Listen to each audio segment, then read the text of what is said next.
Friends, I welcome you to my channel. Before listening to this story, I will ask you to like and subscribe. It is not difficult for you, but it is pleasant for me. And we're starting. I've been doing theater since I was 14 years old. My first appearance on stage was at school. Over the years, I started taking acting classes, was a member of the drama club in high school, and also attended acting classes in college. I'm still busy at the local theater. At some point, I started designing and building sets and directing plays instead of acting in them. I met my wife the same year I started playing. Her name was Donna Zachary. By the way, my name is Mark Abbott. Donna's family moved into the house next door to my family. Neighborhood is a relative concept. We didn't live in an area where houses are next to each other. Our nearest neighbor was about 100 meters away from us. Our house had 5 bedrooms, 5 bathrooms, and a guest toilet. Both families lived, let's say, comfortably. The families began to communicate and became close. Very close. In fact, I think my father and Donna's mother were so close that they used each other. Anyway, after a couple of years, it was decided that Donna and I would get married when the time came. I didn't mind. Donna was very attractive. So over the years, she and I have developed almost the same close friendship as her mother and my father. Well, actually, we had the same intimacy as them, only we did it on the night of our prom. Is it original? No. But as it turned out, so it turned out. Over the years, she had the same penchant for theater that I had. We participated in several productions together at school and college. In fact, one of our favorite places to make love was one of the 3 theaters at Penn State University.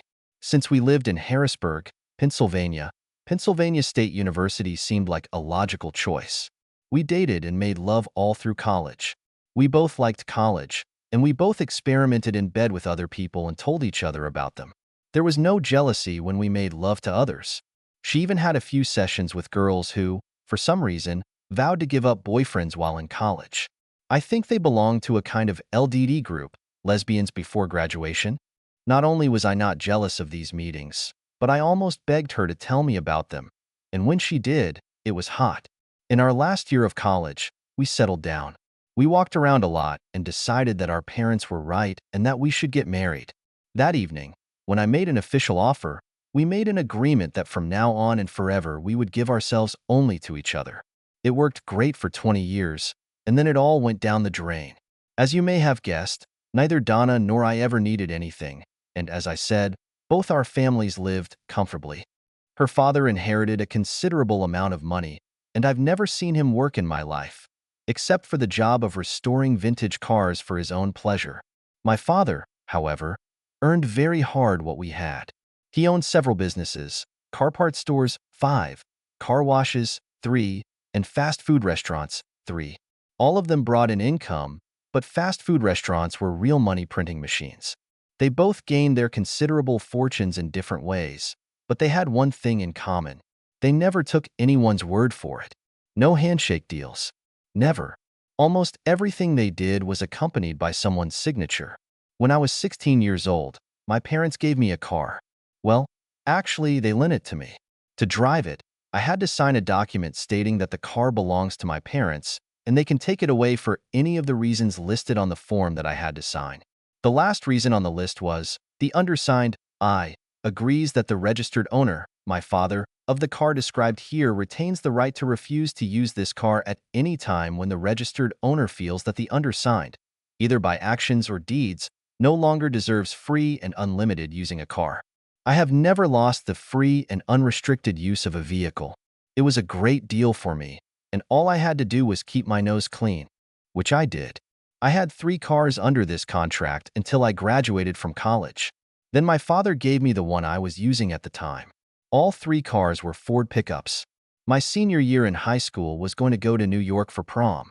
I didn't want to miss the opportunity to watch real Broadway plays, but I didn't have enough money, so I asked my father for a loan. He gave it to me, but only after I signed a contract stating that in order to repay the loan, I would work in one of his enterprises. He would determine the enterprise and store himself for $10 per hour. The contract further stated that loan payments would be made directly from my check, and that loan payments should not exceed 50% of net income for the billing period. As I said, Both of Donna's and mine's fathers insisted on signing contracts for almost everything they did, so the prenup did not come as a surprise to either of us. The essence of the prenuptial agreement was that if we divorced for any reason other than adultery, we would both keep everything we brought into the marriage separately and share equally all the property acquired and/or accumulated during the marriage. In the case of adultery, the party who violated the marriage left the marriage only with the property or assets that she brought into the marriage. Everything that was acquired and/or accumulated during the marriage remained with the offended party. This was true for both of us, and since we had already lost our temper and swore eternal fidelity to each other, we signed the document without any problems. That's how it was written, and that's how it was done. Fast forward 20 years. Donna's father and mother were alive. He was still rebuilding old cars, and her mother was still doing whatever she wanted. My parents died when the plane they were on fell from an altitude of 13,000 meters into the Atlantic Ocean on their way to Paris. I was in the process of completing the liquidation of their property. I worked with my father after graduating from college and, in fact, took over the management of fast food restaurants, of which there were now 8. Almost 2 years after the wedding, Donna and I had twins. Our life has really been, at least, outstanding. Until that very day. Throughout our married life, we both continued to love the theater. We often went to New York to see Broadway plays. Our twins, Samantha, Sammy, and Samuel, Sam, were already 17 and a half years old, and they knew Times Square almost as well as their own neighborhood. From the age of 3, they took acting, dancing, and singing lessons, and both were good at these 3 arts. They performed on stage in many of our local plays, as well as in school productions. Donna and I had already stopped playing, but we continued to actively participate. There were 3 local theaters in our area and one organization that brought professional actors from New York and Chicago to participate in their productions. The professional group supplemented its composition, if necessary, with non-professional actors from 3 local groups. We all managed to work with professionals several times. As I said, both Donna and I stopped playing, but we were still active. I've been directing some of our productions for the last few years.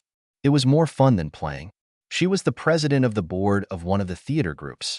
I was a member of the board of another one. The statutes of all 3 groups stated that family members were not allowed to join their councils at the same time. The band she was president of was my favorite, and I spent a lot of time working on the decorations and taking care of their buildings and grounds. In the last few months, we've had problems with local teenagers breaking into the theater building. They did not vandalize, but stole several items of props.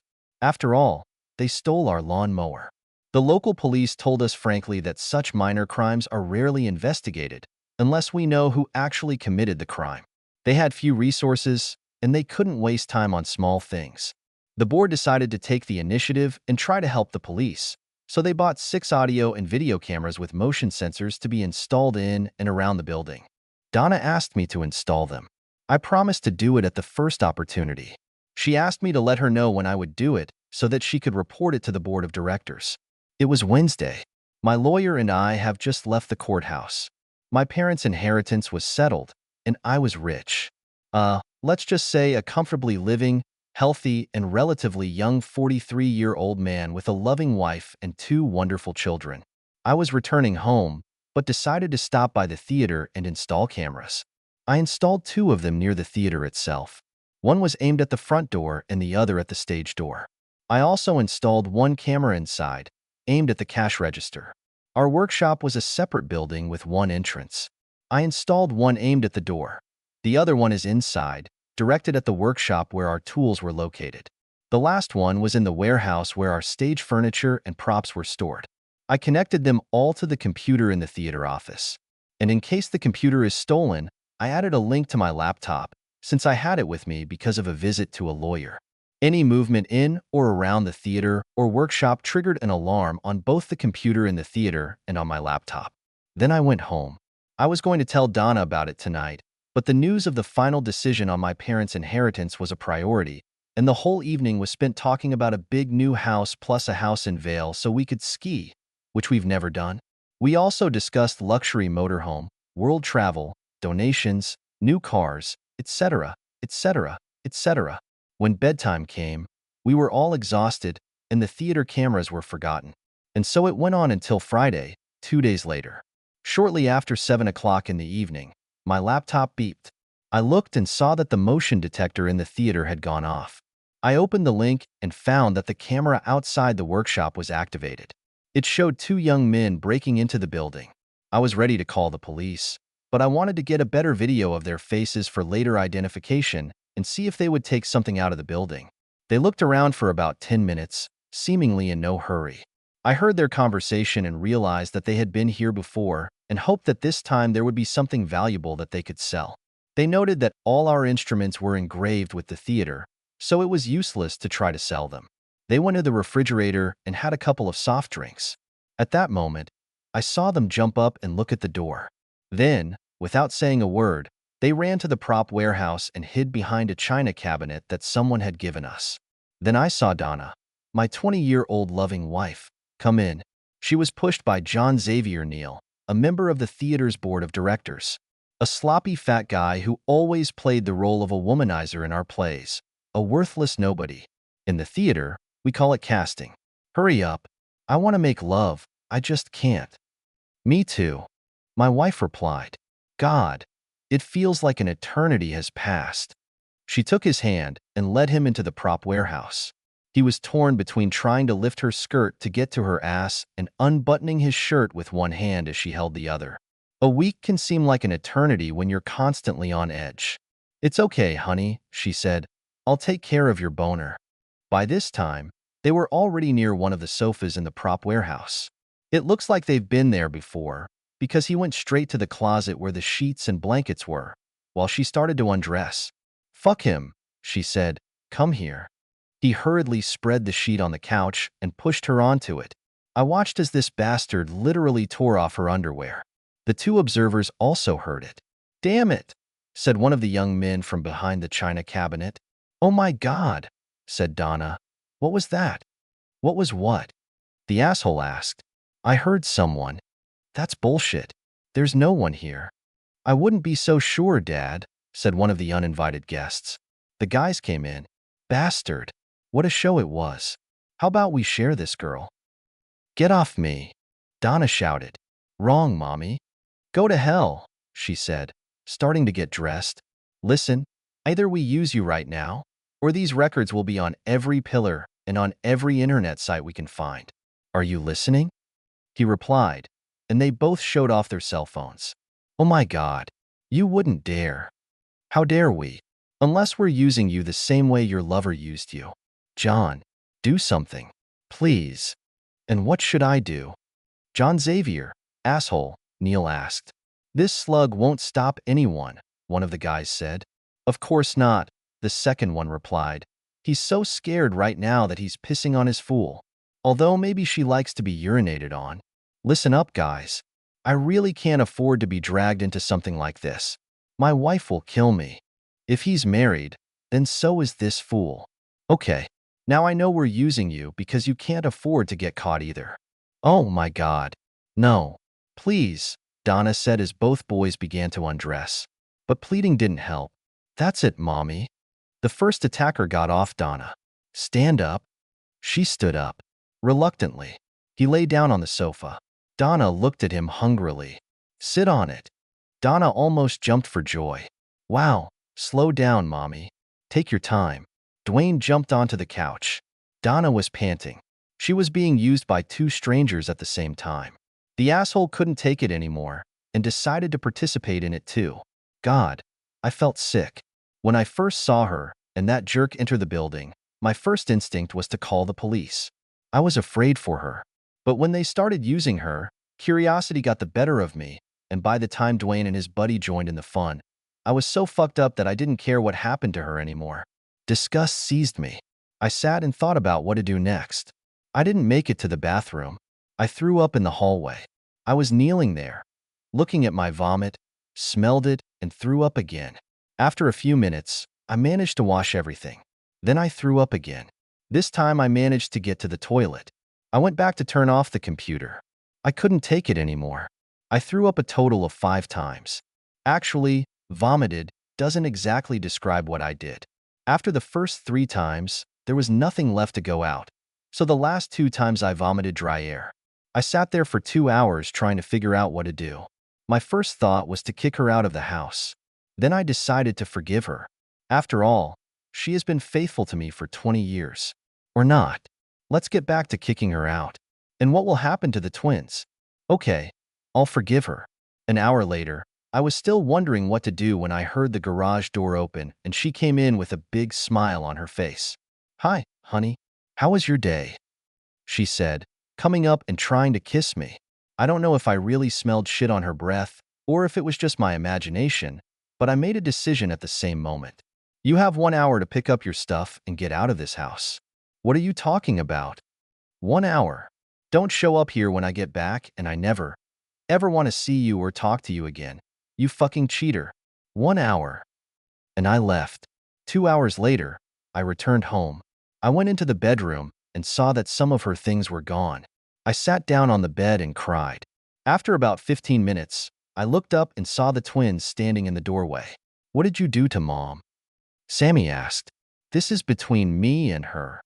She said you kicked her out of the house. Is it true?" "I told you it was between me and your mother." "The hell with it. This also applies to us. This is our family. She said she came home, and you told her to get out. We want to know why." "It's none of your business. Point. End of discussion." "We have a right to know, Dad. Get out of my room." "This is Mom's room too." "Not anymore. Now get out and leave me alone." "Oh, we'll leave you alone, okay? We'll be with Mom. We want you to know that we think what you did was shitty. We think you're a top-notch asshole, and we don't want anything to do with you anymore. From now on, we have nothing to say to you, and nothing you say is of any interest to us. You are completely cut out of our lives." "Wait a minute, young lady," I said, getting up. "Who do you think you are to talk to me like that?" "Who am I? I'm the girl who was your daughter, but I found out what an asshole you really are, and I don't want anything to do with you anymore." She went towards her room. "What about you, Sam?" "Go to hell, Dad. What you did to Mom is the most disgusting and unimaginable thing I could ever think of. I never want to see you again," and also went towards his room. I was sitting downstairs when they came down. They each had a suitcase and a few things on hangers as they headed for the door. "Are you sure you want to do this?" Like Sam said upstairs, "Go to hell." And they went out. It took me about 30 seconds to decide what to do next. I thought I knew the first place the three of them would go. I went online, found the business I was looking for, and called them. Then I called the bank. 2 hours later, 2 trucks pulled up in front of Donna's parents' house. One of the drivers rang the doorbell. Sammy opened the door. "We're from Keystone Recovery, and we're here to bring back those 2 Mustangs that are in front of the house." "What are you talking about?" "The registered owner of these cars has asked us to return them. He also asked us to give Samantha and Samuel Abbott copies of these contracts. Have a nice day." While he was talking to Sammy, another driver was loading the Mustang into the back of a truck. They did this so often that it took only seconds to load both cars. I gave them the spare keys in case the other keys were unavailable for some reason. The first driver got back into his truck, and they drove off. By this time, Sam, Donna, and her mother were standing and looking at the contract the twins signed on their 16th birthday when I gave them the cars. "Thanks, Dad." A few minutes later, my phone rang. It was Donna. "I told you I don't want to talk to you anymore." I clicked off. The phone rang again. It was Sammy. As you may have guessed, she led most of the conversations when it came to the twins. "Hello. Is it possible that there is a bigger asshole than you? I saw a side of my children that I didn't even know existed." "Hey, young lady, don't blame me. I'm just helping you do what you want." "What are you talking about?"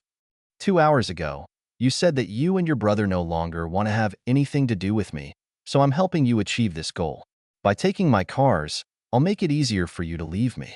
I thought you guys would have less trouble. You should be thanking me, not calling me an asshole. Oh, by the way, I canceled your credit cards." "Go to hell, you idiot." And the phone went silent. Yes, sir, there was a side of my children that I didn't even know existed. The really ugly side. But then they probably think the same about me. It goes without saying that I have filed for divorce. Donna tried to talk to me a few more times, but I hung up every time. Neither she nor the twins went into the house to get their things. I went to the theater again to erase Donna's video from her little party. I didn't erase the copy on my laptop. After that, I never returned to this theater again. 3 weeks later, we had a meeting. Donna, her lawyer, our lawyer, and me. I was surprised to see the twins there. I didn't want them there, and since they weren't 18 years old, I could have prevented it. But after thinking about it, I decided it was time. The meeting began with her lawyer saying that Donna did not want a divorce and that the reason for the divorce, adultery, was not true. I could tell by the look on the twins' faces that Donna hadn't told them the reason for the divorce. My lawyer interrupted him and said, "Let's get down to business. Watch this video." And he launched a video that was recorded by cameras in the theater. "No, God, no. Stop it. Stop it." Donna screamed. She looked at me. "How did you do that?" I didn't say anything. I told her I never wanted to talk to her, and I didn't. The twins looked at each other and left the room.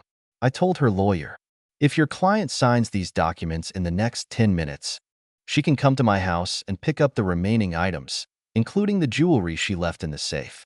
The house will be open from 5 to 7 o'clock in the evening. But according to the prenuptial agreement, she won't get anything else. Point. And don't tell me that the video can't be accepted in court. You and I both know it's acceptable. It was filmed on the territory of the theater, in a public place, and no one has a reasonable expectation of privacy, as in a private house." I got up and left. I left the conference room of the office complex, heading for the elevator. The twins were standing there waiting for me. "Oh my God, Dad. We are so sorry. We had no idea." I raised my hand to stop her. "From now on, we have nothing to tell you, and everything you say doesn't interest us. You are completely cut out of our lives." That's what you said a few weeks ago, not knowing my side of the situation, and as far as I understand, it now applies to you. And I turned to go down the stairs instead of waiting for the elevator. "And as for calling me Dad, you've given up that right. If I were you, given our recent understanding of your mother's behavior, I would ask her who your biological father is. I know it can't be me, because none of my children will be able to condemn someone without at least listening to his version. The house will be open today from 5 to 7 in the evening so that you can pick up the remaining things. You can take everything in the house. Anything left over after 7 will go to charity. You might want to bring a truck and help with you. Just don't take your mother's lovers with you." I went down the stairs and out of the building. I had just left the parking lot when my lawyer called me. I stopped by the side of the road to answer the phone. The papers were signed. My marriage was over. I got into my truck and cried.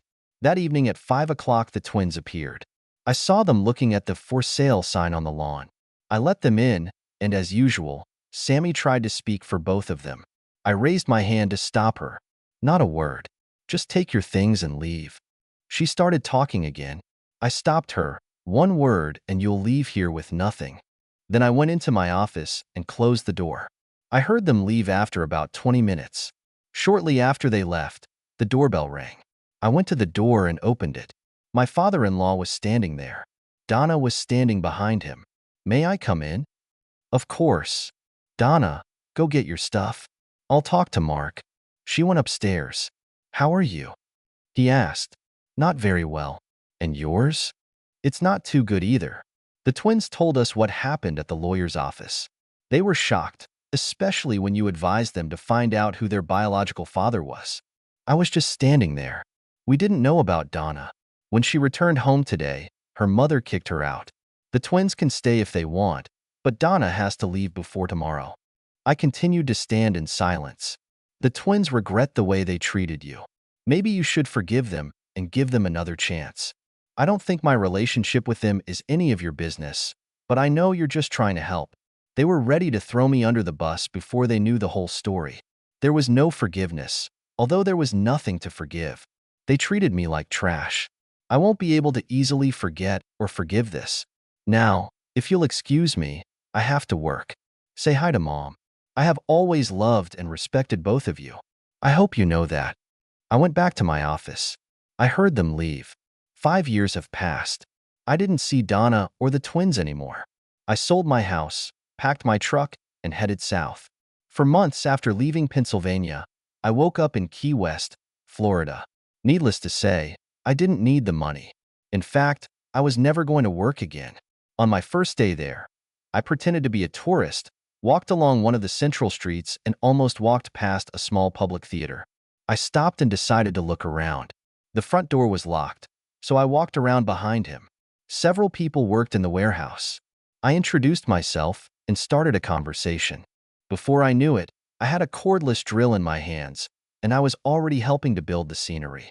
Like most of the people involved in the community theater, they were all volunteers and had other jobs, so around noon everyone started leaving.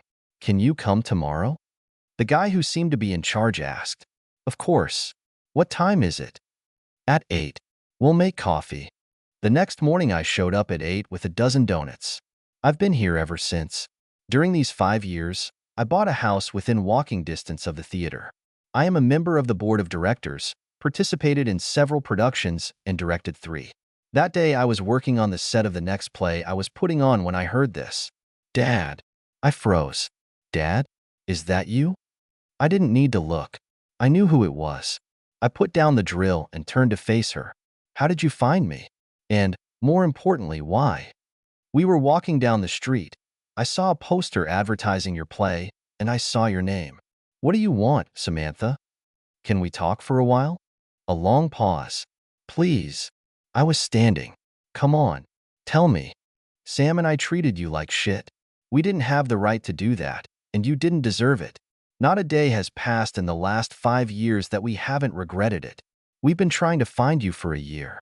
Grandpa helped us hire a private investigator, and for the first 3 months we could keep an eye on you. We knew when you were in Charleston, but then we lost you. Dad, we're really sorry. We love you, miss you, and really want to get back into your life. It was in Charleston that I decided to stop using credit cards and use only cash. I haven't used a credit card since. By the way," she said with a smile, "you are our father. We did a DNA test. How did you do it without my DNA? We had her. Do you remember the box that had all your baby teeth in it? As far as Sam and I remember this story, your mom saved all your teeth when they fell out and put them in a small box. Your teeth were in one side, and Sam and I were in the other. We've checked them out, and whether you like it or not, you're our father. But more importantly, you're our dad." I had to smile. At that moment, we heard the whistle of the boat. Key West is a large port of call for cruise ships. "Oh shit, I have to go." "Are you on this ship?" "Yes. My fraternity friends and I decided to go on a cruise as a graduation present. I graduated from Penn State last month." "I'm glad for you." She asked me to walk part of the way with her. I closed the door of the theater and we walked towards the harbor. You may not want to hear this, but Sam and I rarely talk to Mom. We see her at her grandparents' from time to time. They don't like her coming, but they won't let her and her child stay hungry or homeless. A child? She got pregnant by one of the men she was making love to that day. I shrugged my shoulders. I didn't care. I had a fleeting thought that she was too old, but it didn't seem like that was the case. "You have a granddaughter."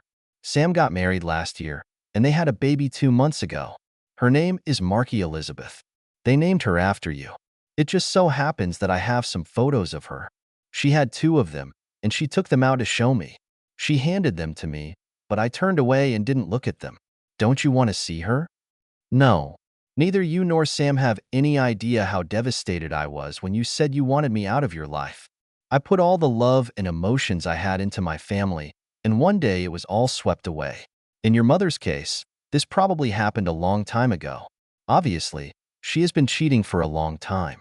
But you and Sam seem to be able to push me aside so casually and effortlessly that I was stunned. Now you're here, and you're saying you're sorry, and you want me back in your lives. I do not know if I have the emotional strength to do this. What if I do something that pisses you off again? Will you do the same? I do not know if I will, or will be able to go through this again." It's the same with his daughter.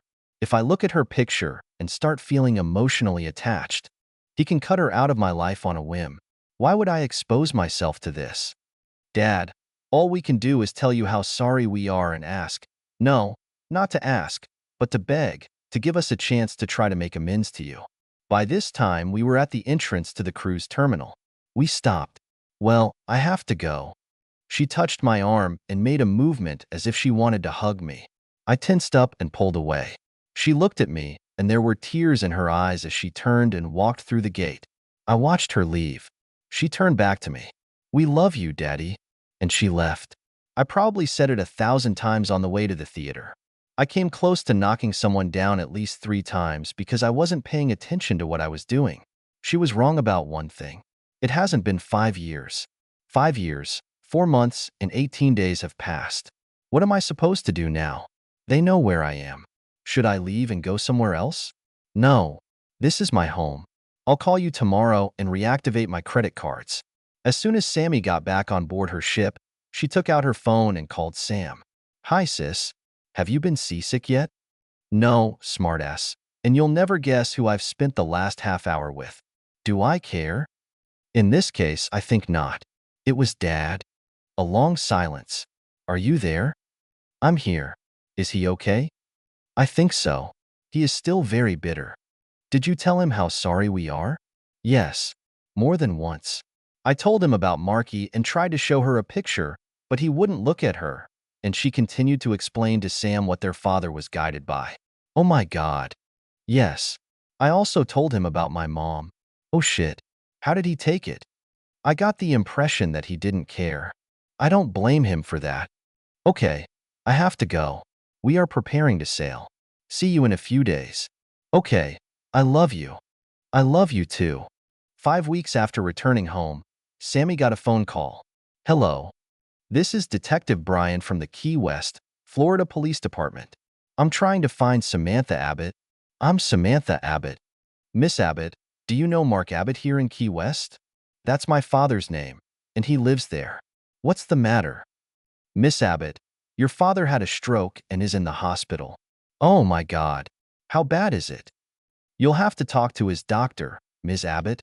I have no right to discuss medical information. However, I would advise you to come here as soon as possible." "Thank you, Detective. When you arrive, ask the hospital staff to contact me, please." "Absolutely. Thank you."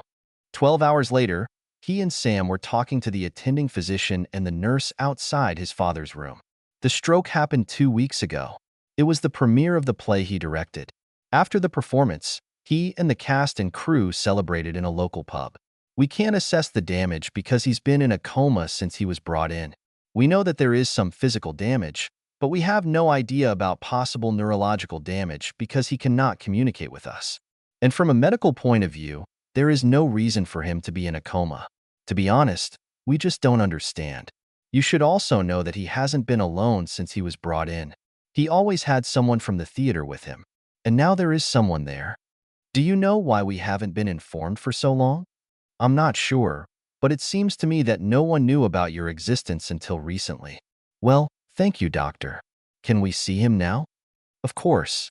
Nurse Johnston and I will be with you." They entered the room. The young man was sitting and reading aloud from Shakespeare's A Midsummer Night's Dream, Mark's favorite work. He stopped and stood up as the four of them entered the room. "Hello. I understand that you are his children. I want you to know that the whole city loves your father. He almost single-handedly saved our theater. You're lucky to have him." "Thank you," Sammy said. The young man left. Sam walked over to one side of the bed. Sammy goes to the other one.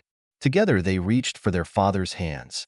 As soon as they touched, Mark's eyes fluttered. Then they opened.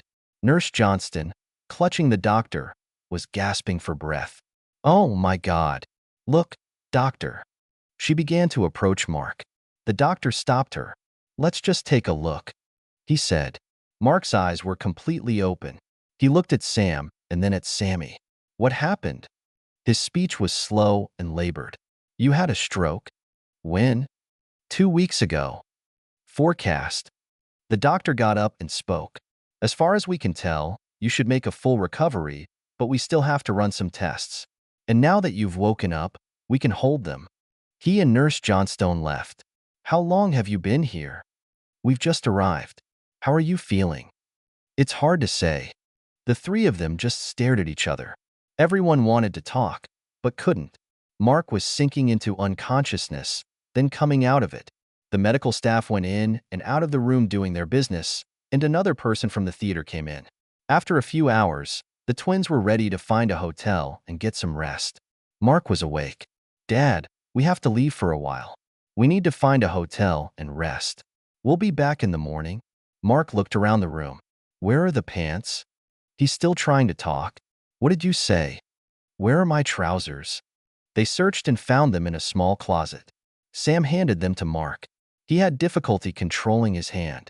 Disappointed, he said. Wallet. The keys. Sam took the keys and wallet and handed them to Mark. Mark shook his head. For you. Stay in my house. Money. The car. Cards. You can use it.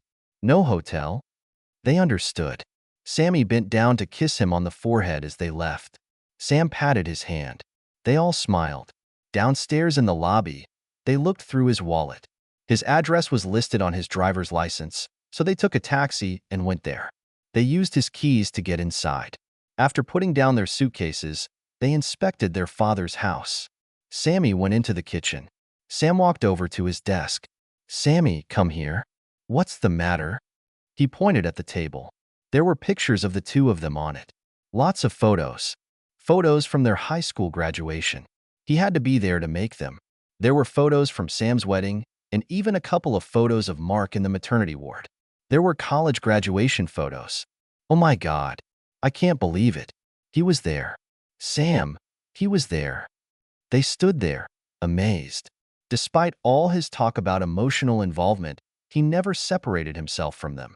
They didn't know whether to cry with joy or scold this fool for letting them suffer for the past 5 years.